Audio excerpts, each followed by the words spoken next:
Hey everyone, hope you're okay.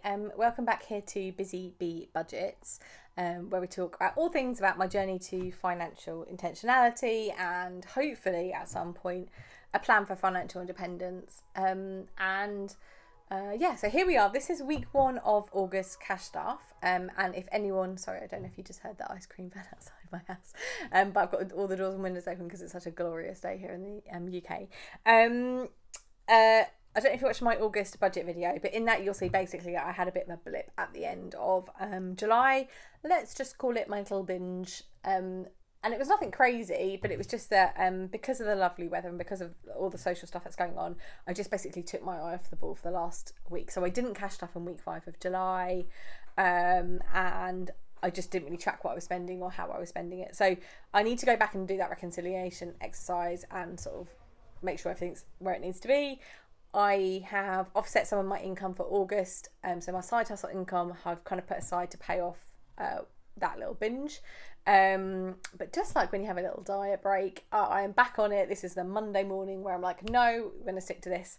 But I have made some changes, which I talked about in my August budget video. But basically, what I'm going to do for a few of my categories is front load them. So what I was doing before was an equal split for weeks 1 to 4 or 1 to 5, depending on what the month was. And while that worked in principle, in practice, obviously not every week is the same. And I always felt like I was trying to catch up, I think. So what I'm doing this in week 1, which I know loads of you do in your videos, is stuff more in week 1 to my categories. And then hopefully I'll have a bit of a buffer that will see me through rather than spending it all every week and starting from 0 every week. So I'm going to try that for August and see how that feels. And I have increased my spending in a couple of budget areas. I've introduced a new category just because I kind of, I guess, want to be a bit more intentional, which is the whole point of this journey, about where I'm spending my money. So today we have £405 to cash stuff, which is higher than I usually do. Usually, I mean, last week I think it was 210, so it's almost double what I would stuff in a normal week. But firstly, we just need to clear out my other envelopes. So food, we actually ended up eating out a load. I don't think I cooked a meal for about 5 days, which was glorious. But obviously contributed to the overspend. So actually my food budget, which is usually stuff I get from the supermarket, I have got £10 and then 1, 2, 3, 20, 40, 60, 80, a pound, 1, 10, 1, 15, 16, 20, £3, £4.24, so £14.24. So what I'm going to do is pop coppers and odd change into my change jar.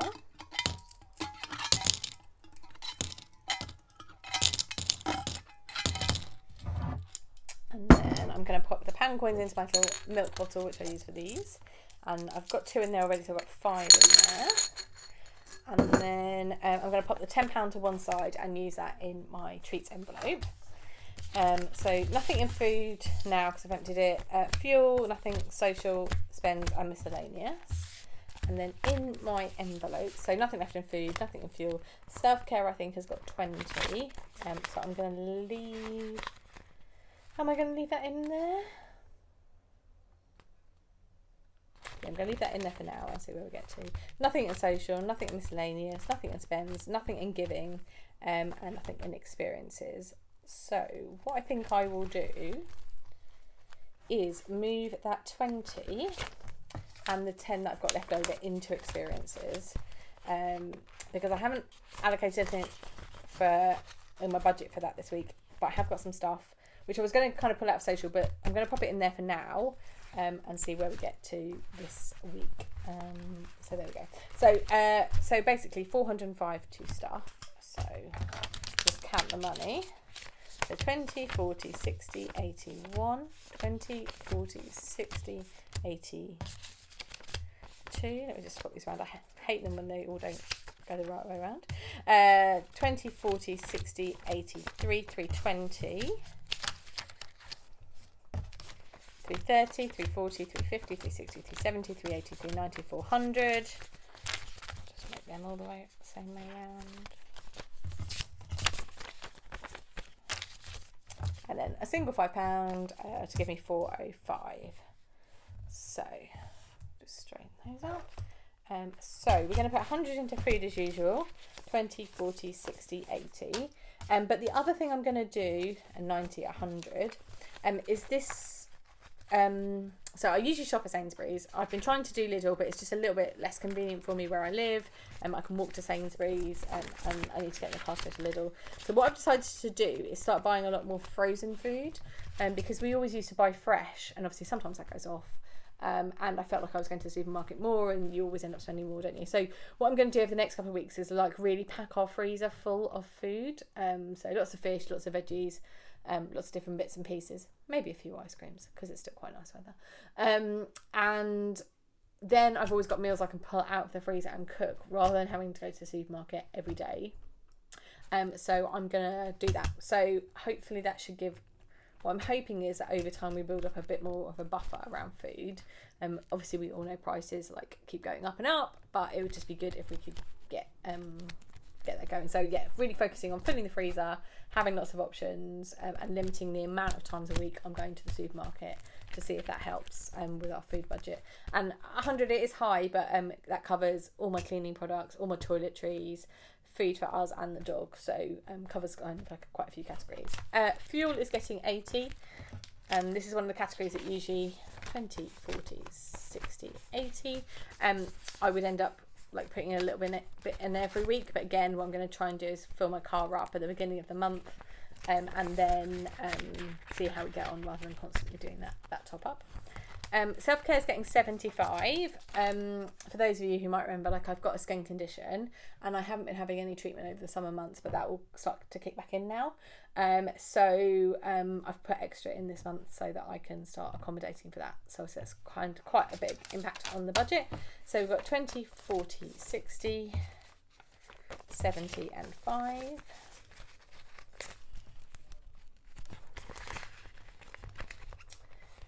Social is getting 60, so 20, 40, I'll put 3 20s in there. And this is again one of the ones I'm front loading because I'm hoping what I'll do is build up a bit more of a buffer, so be a bit more of a run through every week rather than just empty envelopes, because I'm really conscious that when I do my weekly check-ins, like literally every envelope is just empty all the time. So I'm hoping that by doing it this way that I should have a bit more of a carry forward.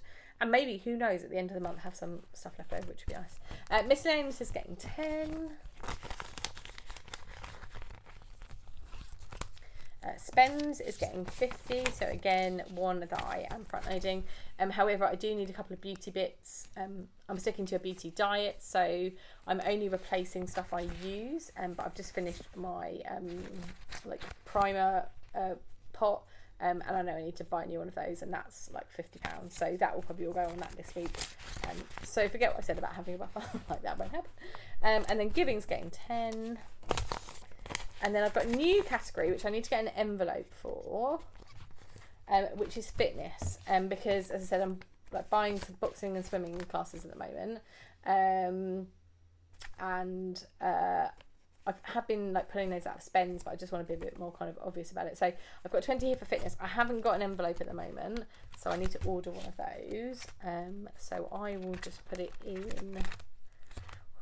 Let me put it in spends for now, and I'll know what it is, and then hopefully I can start to track it. There. Okay, so these envelopes are looking a little bit more juicy than they usually do, which is good, and hoping that extra bit of money around experiences will help as well. So that is my week 1 August cash stuff. So check in with me next week just to see how we get on and see if that's better from a budgeting perspective. I'd love to hear in the comments below about whether or not you stuff more each week or less each week, or how you kind of do it. I think what I'd found about budgeting up until now is that I'd avoided that payday feeling. So I don't know if you know that day where you're hanging on to get stuff until you get paid. And then you go out and do a bit of a splurge, and then you're kind of back into the same position. But this month I kind of have felt like that, like I say about that beauty product I want to buy and bits and pieces. So I'm hoping that, again, a more generous budget at the beginning of the month might give me a bit of the positive bits of a payday feeling, but also help me keep on track with my goals, if that makes sense. So there we go. Right, the only thing left to do is my sinking funds, which I'll do in this video. I usually do a separate video, but I don't think I will this time, just because I've only got vouchers to stuff because I'm keeping it all electronically. So I always put £1,000 into my financial goals, and that is from where I bought a business earlier in the year, and I'm just paying myself back. So by the end of this year, I'll have paid back that, hopefully. And then I'm going to put 400 into car. So car has already got a 10 and a 400, so I've 810 now, 800 of which is in the bank and £10 here in cash. And my car insurance is due this month. So what's been great is I have 810 in the bank, and my car insurance is going to be 340, I think it is, this year. So I have got, quick maths, 810 minus 340, 470. Let's go with that, shall we say? £470 left over, and what that will do is I'll add to that next month, and then that will become my car sinking fund for repairs and MOT and service and bits. And I've got kind of 6 months to save up for my service and things, but because I do this avalanche kind of method, where I've got some fully stuffed sinking funds, this will then, after next month, taking out the money, added some more in, this will probably then, I'll move on to the next one, which will be home. So in my sinking funds, I've got car, which as you know has got 810, home, which currently has nothing, Christmas, which has nothing, treats, which has got nothing, clothes, which has got nothing, because I'm on a clothing diet, I'm not buying anything this year. Treats is where I put extra money that I have from rollover or whatever, so that's empty at the moment. I've got £1,000 in my emergency fund in the bank. Gifts has got 245, I think it is. So I've got 200 in the bank, and then I've got 45 in cash. I'll be dipping that into that this month because it's my niece's birthday. And what I'll do next month is just top it back up to its fully funded amount, which is 250. I'm only £5 short this month, so it doesn't really seem kind of worth it. So, but that's what I'll do. Health is fully funded, I think, at 250. Get 200. I've got 200 in the bank, and then 50 in cash, and that's to cover things like eye tests, dental trips, anything like that. And then I've got 500 in my vet fund, which is obviously in case my dog needs anything. And we've also got insurance for her as well, so that just covers any excess or anything else we need to pay for her.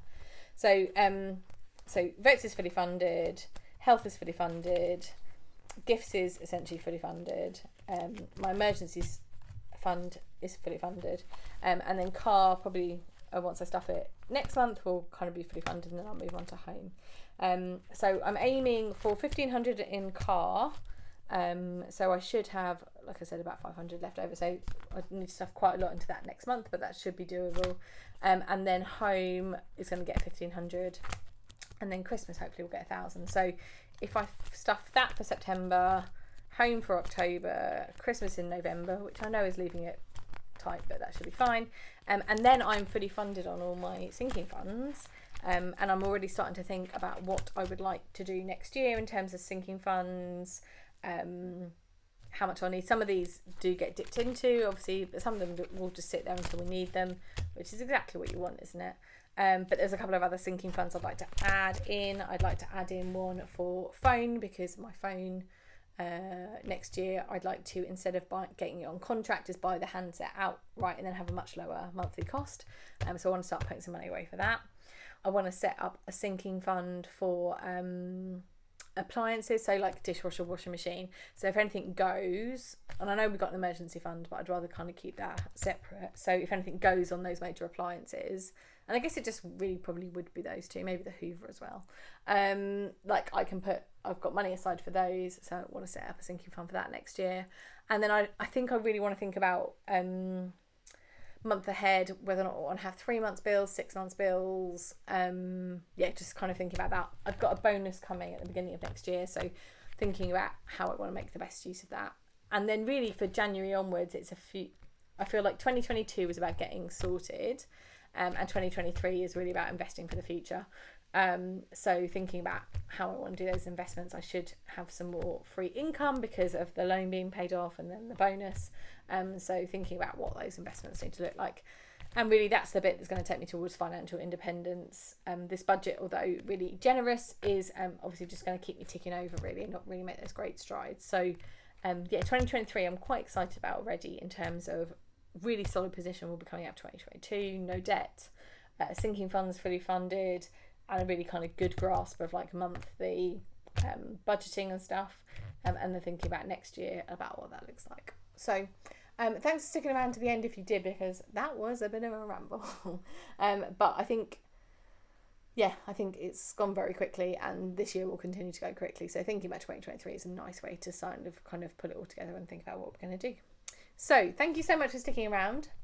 I hope you've had a good week so far, and I will see you next week for week 2 of August. Okay, take care. Bye.